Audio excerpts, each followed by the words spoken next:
Three of the world's most celebrated and most visited museums are in Paris: the Louvre, the Pompidou Center, and the Musée d'Orsay. Between them, they house some of the greatest art in human history, from early civilizations all the way through to today. It's an incredible, almost overwhelming collection for just 3 museums. Yet amazingly, one of the 3 is entirely devoted to a slice of history that lasted only 66 years. 66 years, a blink, a moment, but a moment when the eyes of the world were on Paris, and a moment that revolutionized politics, industry, science, society, and above all, art. This is the story of those 66 years and of the museum dedicated to them. When you look at the masterworks from the Musée d'Orsay, what do you really look for? Where do you start? And what can you see in something as simple as a woman's portrait? First, you should know that even in the age of Impressionism, not everyone was an Impressionist. The art establishment despised artists such as Manet, a painter who inspired so many of the Impressionists. Instead, Parisians, and even the Emperor Napoleon himself, vied to collect portraits by formal artists such as Cabanel. And they ridiculed the styles of seemingly untrained artists like Rousseau.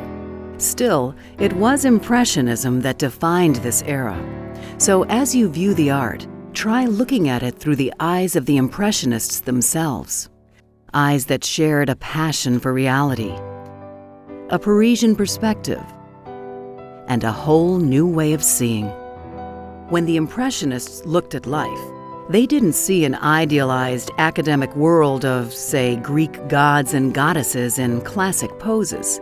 They saw reality, all reality, even the tired loneliness of a gaslit cafe and one of the best-known actresses of the day sitting before a glass of absinthe. The Impressionists were fascinated by the world of laborers and students, street people and dancers, ordinary Parisians whose city was changing before their very eyes. 19th century Paris had been a suffocating tangle of shacks, houses, and palaces that ran right up to the Seine River. Literally a medieval city. Paris was a maze of narrow, dark alleys, filth, and disease. So Napoleon III commissioned Baron von Haussmann to design a new city of lights, with wide boulevards, grand monuments, and spectacular public buildings.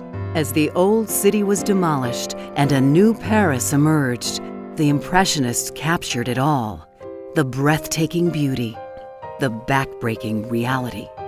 They painted it, photographed it, sculpted it, loved it, and hated it. Their generation had seen the Industrial Revolution and the fall of an empire, civil war, a socialist commune, a new republic, unprecedented breakthroughs in science and ideas, new prosperity, new poverty, and now a new city.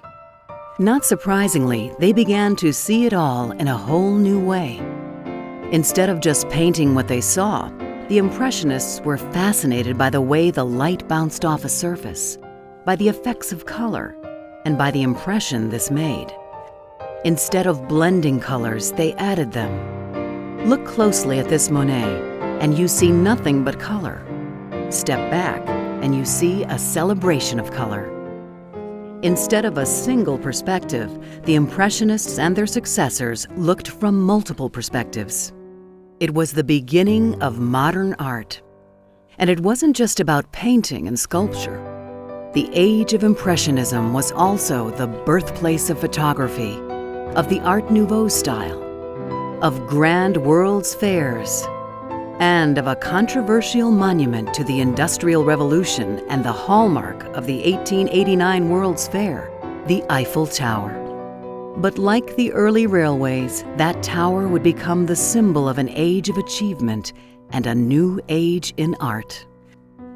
As the French novelist Zola explained, "Our painters have been forced to discover the poetry of railway stations, as their fathers discovered that of forests and rivers." Today, We call that poetry the Age of Impressionism.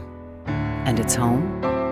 A 19th century train station on the left bank in Paris that has been transformed into the Musée d'Orsay.